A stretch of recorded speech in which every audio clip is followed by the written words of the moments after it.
Hello po, magandang umaga po. Ako po si Dan Kay Nanluntok.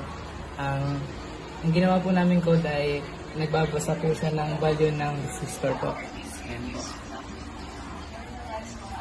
Good morning po sir, I am Ralph Sanchez from ELX1B and ang program po namin is about the resistor. So ano nga po ba yung resistor?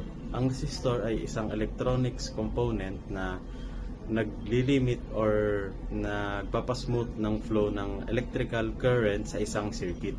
And then meron din po siyang 10 color bands and ang measurement po ng resistance ay tinatawag na ohms. And then resistor is working by intentionally opposing the flow of electrons and kino-convert po nito yung mga excess na energy into heat. And yun lamang po, thank you. Ang mga susunod po na about sa program namin ay ma-explain sa mga susunod. Ako po si Yus Katipon and dito po sa port line makikita niyo po yung mga integer na ginamit. Yung band 1, band 2 multiplier, saka yung resistance. So, bali po dito sa una, kailangan niyo po mag-apply ng first band na 1 to 9. And meron po siyang nakalagay na restriction na 1 to 9 lang ang pwede nilagay. Tapos, same lang rin po siya dito sa pangalawang i-enteran na 0 to 9 naman ang restriction na pwedeng ilagay kasi dito po sa panguna, bawal mauna yung 0 sa color coding. So, I am Jinan Hanliakan from ELX1B. Then, paano naman pag hindi alam yung value ng kulay? Maglalagay po kami dito ng picture. Iyan. Then, for example, green, blue, red, and gold.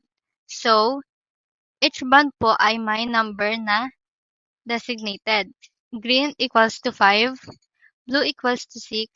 Yun po ay first and second band. Then the third band po, yun yung magsisilbing multiplier mo. So red equals to times 100 ohms. So ibig sabihin, 56 times 100 ohms. Ibig sabihin, meron ka ng 5.6k ohms.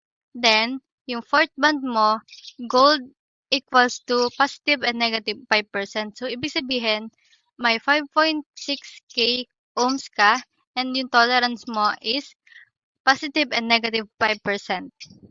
Thank you. My name is Kylie Mendoza from ELX1B. Dito po sa may enter multiplier 10, 100, and 1,000 up to 10 million. Nagpiprint ito ng message sa screen para sabihin ang user na mag-type ng multiplier mula 10 hanggang 10 million.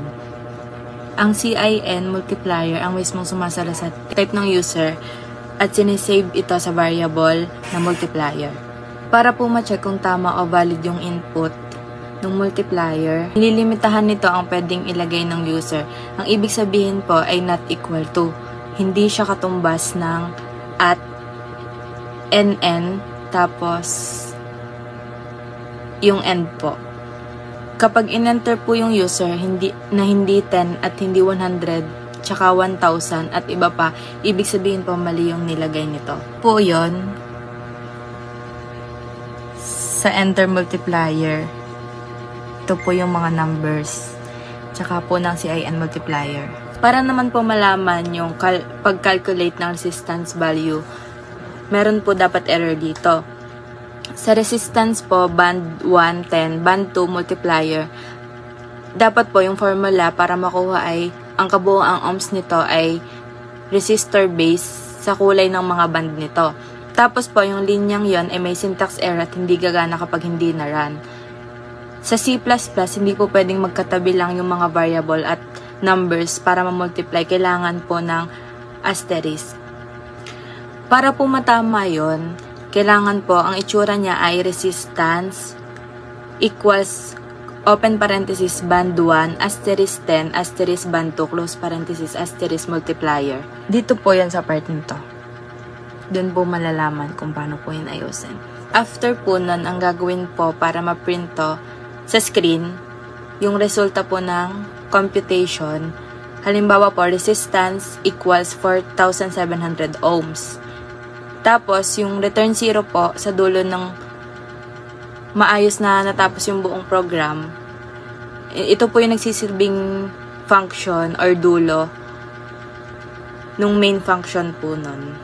And our conclusion for this program. So this program calculates the resistance of resistor using the first band, second band, and the multiplier entered by the user. So it checks if the input are valid and then shows the resistance value in ohms. So that's our overall use of our project.